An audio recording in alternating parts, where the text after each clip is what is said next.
I look back on the previous record and the one before that, and I ask myself, what do I still feel good about? What did we miss? Now that time has gone by, do you really like that particular song or the elements that were involved in that song that were so important before?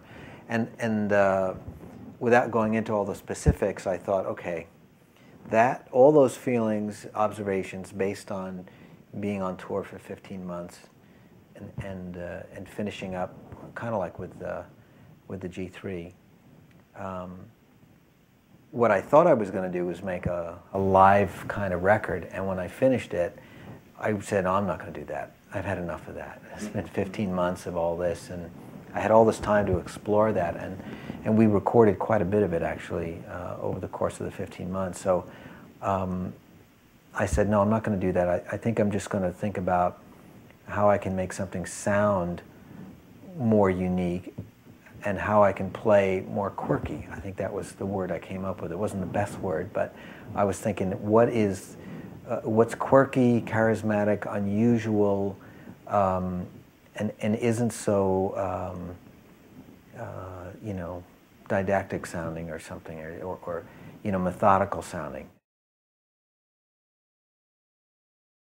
I think that, well, number one, I'm attracted to it. I resonate with it, the blues sound and the rhythmic approach, and it seems like the opposite of playing in that style is sort of like being caged in a way. I mean, rhythmically, to be stuck with just quarter notes and eighth notes and 16th notes, to me, just gives a feeling that's a bit alien to me, So when I hear players of any genre kind of break free of that, I don't care if it's classical music or jazz or blues or rock, to me that sounds right. That's expressive. And I want to hear it over and over again. It almost like, it sounds as if it has some sort of life-giving property that every time you hear something new about it, And it must be because, I think the player is really not giving up on any level of expression, because it takes quite a bit more, I think, creativity to make something like that work, because you're not relying on this sort of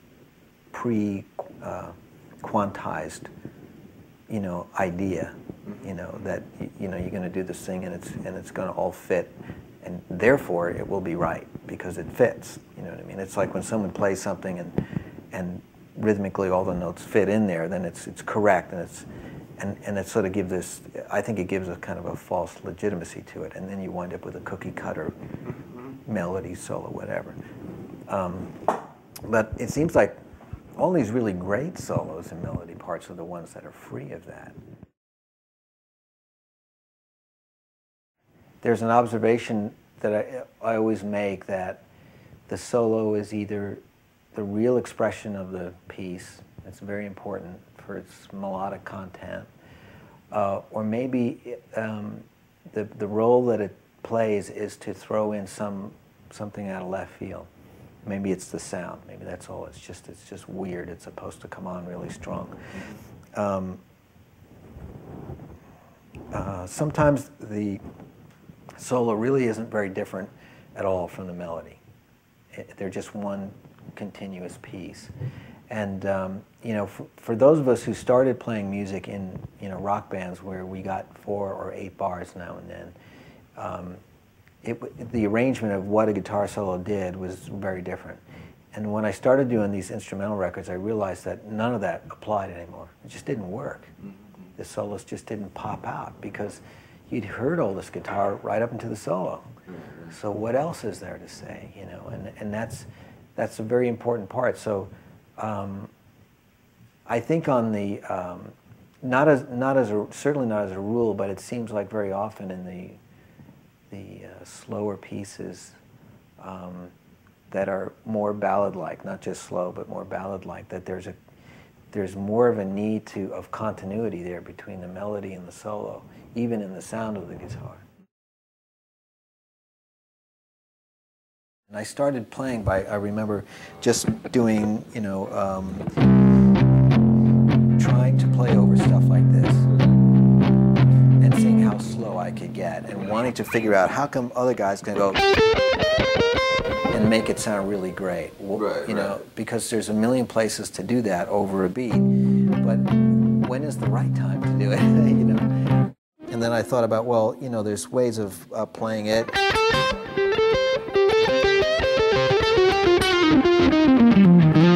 And then, you know, where you move your pick as you play it, and how, what notes you pinch, what notes you don't. So listening for all the variables. Yes. And the emotive quality that's going to yield somehow. And, you know, that's not only, so that's guided me towards a, you know, kind of picks and strings and guitars and amps, everything, because I'm looking for stuff that allows me to speak in that sort of language, you know. Most of the time, it goes into the JSX. It goes from there, no speakers, and I'm using the Palmer speaker simulator. And then it goes into this Millennia Media Origin, which is a mic pre that's got parametric EQ in it, and it's got a de-esser and a compressor, and it has the ability to go transformerless with a transformer, solid state, tube, and you can flip and do all sorts of stuff with it.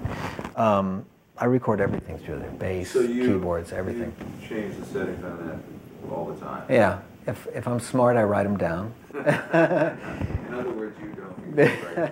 Well, and then I realized I should get another one, so I started using like one for this, one for that, and that helped. But what I've done is, because this is not a professional room, you know, I try to get the sound from the amp and have that thing do as little as possible. Right. And in fact, I like it because you can set it up to be as transparent as possible, but it will warm up the sound, and you can take care of little spikes. And if you're using, like the JSX is pretty fat sounding, and sometimes you don't want 40 hertz in a piece of music. Yeah. So it's easy with that unit to locate that 40 hertz ducket and take care of it like that.